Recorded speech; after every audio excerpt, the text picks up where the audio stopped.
Hello, welcome back to the Citi Business Edition. Today we're talking the global war for talent, the challenge with unemployment, and what job seekers and job owners can do to bridge the gap between the spaces available and the skills that are absent. Michael Potter is my guest. He's a consultant, a trainer, and a people development expert. So Michael, you've spoken a lot about what students can do, what employers can do, and all those things. Talk to me a bit more about some of the key skills that organizations now are looking for. Yeah, I mean, this is very important. I mentioned before that something like 38% of all jobs that are advertised are unfilled, which when you look at it seems a little bit strange because 38% of all jobs that are advertised are unfilled. Are unfilled, yeah, globally. We're talking at global statistics here, and in Africa it's round about 36%, but 38% is a global average figure. Wow. It's very high. And it's strange because you see there's lots of people on the job market, particularly the youth, anything 16 to 24 years, there's lots of them on the job market, yet still, anything from 34% to 38% of all jobs across the world advertised are unfilled. Now, that sounds crazy. Why is that? Why is it? Well, this day and age, I think we live in a world of what we call competency. And a lot of organisations now are taking competency very serious. Even here in Ghana, I'm working with one organisation at the moment to develop their competency framework for their company. Now, the competencies are normally linked to behavioural competencies, things like analytical, judgmental skills, communicating clearly, problem solving, just to name but a few. And what organisations are doing now is they're developing their own competency framework for their company. Typically there might be 8 competencies, and they're using those competencies once established for recruitment, for training, and for development of employees. So organisations are then, when you go for an interview, when they're basing the recruitment process on a competency-based process. So the questions you're likely to get at the interview would be more likely to be based around the competency that organisations are looking for. So according to Mercer, employees are particularly struggling to find talent with analytical leadership and people development skills, as well as specialised technical skills in areas such as science, technology, engineering and maths. We call this STEM. And also information technology is another area where there's a scarcity in resources.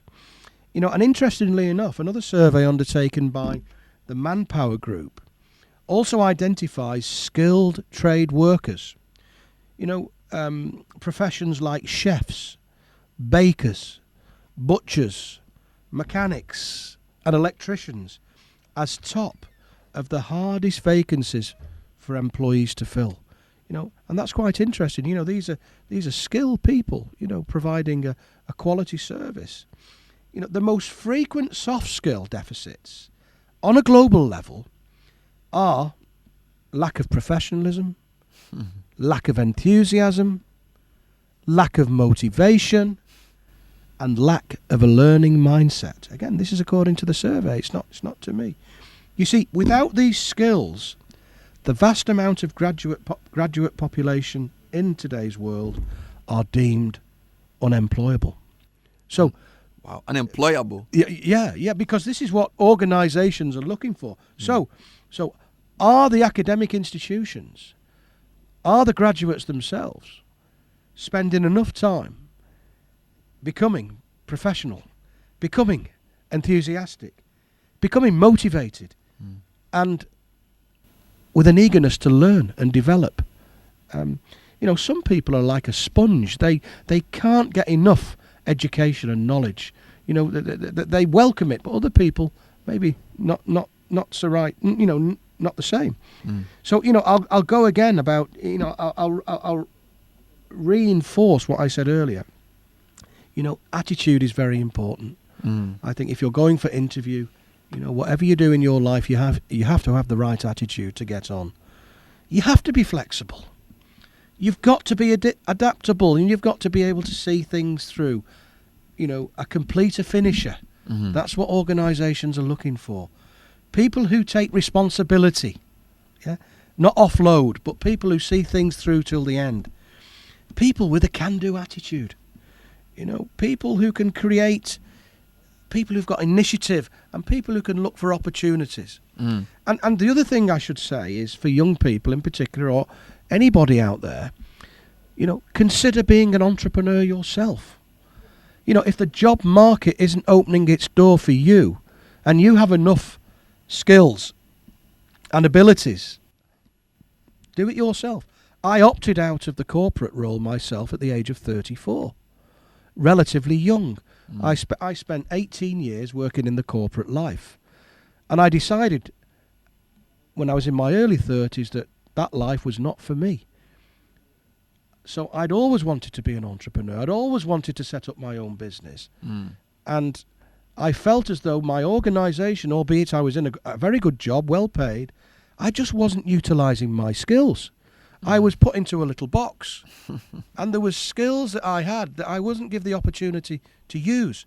So I would say to people, if you do have that entrepreneurial spirit, start off small like I did, and then slowly build it up. It can even be a sideline, as long as it doesn't interfere with your work too much. Let's talk about what strategies organizations are adopting to deal with the talent mismatch. What are some of the things they're doing? Yeah. Well, and this is a good point. You've raised a good point here, Bernard. According to the 2016 Randstad Source Rights survey, which was done, towards the back end of last year, 85% of respondents believe an integrated talent management approach in which workforce planning encompasses all types of talent. That's permanent and contingent alike. When we talk about contingent, we mean people like contract workers, agency staff, part-time people. Will enhance the resources their business need to drive growth. The use of talent and workforce analytics continues to increase. And when we talk about workforce analytics, this is what we talk about: manpower planning. Planning for the future with statistics and all sorts of information. With 73% using this data to create more efficient workforce planning. 63% for more accurate mapping and addressing of skills gaps, and 56% to clearly identify highly potential employees for development. This is what the survey threw out. So 73% were using data, 63% were using it for more accurate mapping, and 56% were using it to clearly identify high potential employees for development.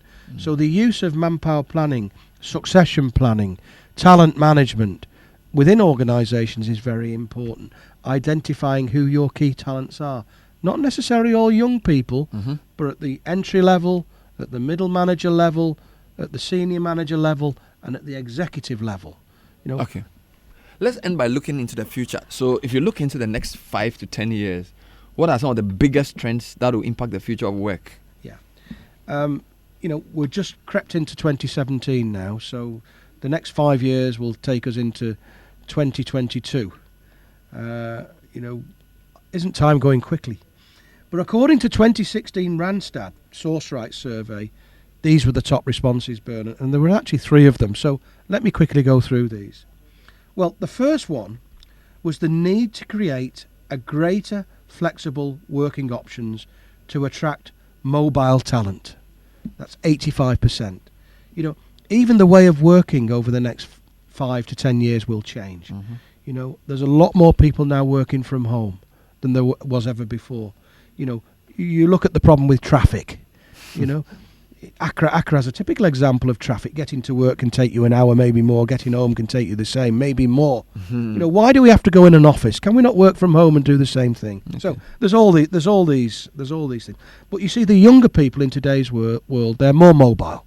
They're prepared to travel. They're prepared to be mobile than maybe people my age. The second point is the ability to analyse internal and external employee data to source and retain talent, and that's 78% according to the survey. There's a lot of recruitment now done online. Even in China, I heard that if you're applying for a job in China as a graduate, you on your smartphone, you'll be asked 3 questions on using an app on the smartphone. You answer the questions, send it in, and then a computer quickly looks at the answers to your question and shortlists to the next point. And on average in China, there's something like, for every graduate post that's advertised, there's something like 10,000 applicants. So you can understand why they're using the software to sort of. But even today's world now, it's not always about going for a face-to-face interview. Recruitment is done completely different. The challenge, and the third point, Bernard, the challenge of keeping pace with evolving technology. This is a big issue. To enhance workforce productivity and performance, this was 74% of the top responses within this Randstad SourceRight survey.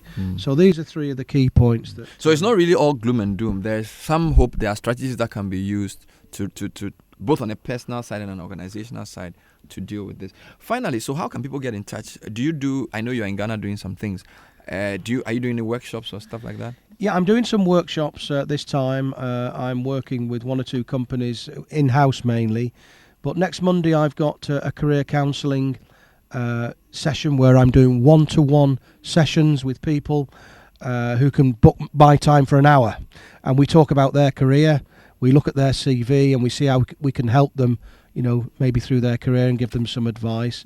So I'm going to be running those next Monday at Labadi Beach Hotel. And if people need to contact me, they can do on my email address. It's michael@map-int.com, or my local number here is 024 688 7768. Can you repeat that number? 024 688 7768. That's my Ghana number. And if you've forgotten that, my personal email is mikeghana@hotmail.co.uk. So there's 3 points you can contact. Brilliant. We've been talking to Michael A. Porter, a globalist, a consultant, and a trainer with special interest in people development. We call him a people development expert, and he's been talking to us about the global talent challenge. He calls it the Global Cabbage Patch, Insights and Challenges 2020 and Beyond. Really fascinating conversation. Michael, thank you so much for having time to speak to us on the Citi Business Edition. Thanks, Bernard. It's been a pleasure. And that's all we have time for today's program. My name is Bernard Avle. Keep listening to the Citi Breakfast Show.